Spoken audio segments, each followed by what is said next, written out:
Sejumlah kios yang ada di depan Banjarmasin Trade Center atau BTC seberang Terminal Kilometer 16, Jalan Pramuka dibongkar oleh Satpol PP. Kali ini Satpol PP Banjarmasin membantu melakukan pembongkaran sekaligus pembersihan sisa bangunan kios tersebut. Karena sebelumnya kios yang berjumlah sebanyak 36 unit tersebut hampir semuanya sudah dibongkar sendiri oleh pemiliknya.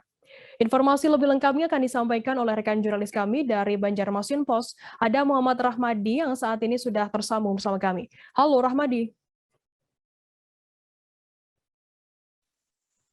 Halo Firda. Ya.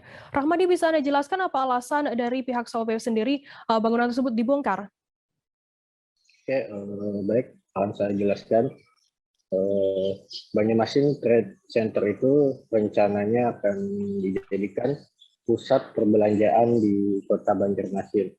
Nah, karena belum berfungsi sehingga marak berdirinya bangunan kios-kios di depannya. Nah, karena dalam waktu dekat akan dioperasikan sehingga pemerintah Kota Banjarmasin melakukan penertiban terhadap kios-kios tersebut. Begitu, Firda. Lantas, Rahmadi, ada berapa bangunan kios yang saat ini sudah dibongkar dan total sebenarnya ada berapa? Oke, baik. Terdaftar sejumlah kios yang ada di sana sebanyak 36 kios. Nah, namun semuanya telah dibongkar oleh pemilik kios sendiri ataupun warga sekitar.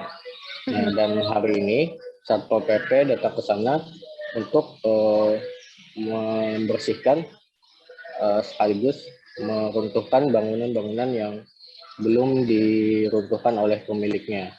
Nah, padahal pada Kamis tanggal 4 November lalu itu sudah diberikan batas waktu terakhir pembongkaran sesuai dengan SP3 yang telah dikeluarkan oleh Satpol PP.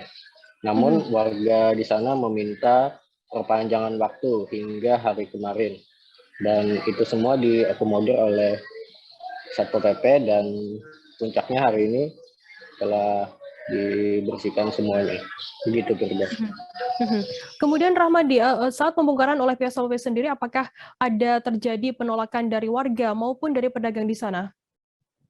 Baik, berdasarkan pantauan di lapangan tadi, pembongkaran dimulai dari pukul 9 WITA pagi hari dan saat ini juga masih berlangsung.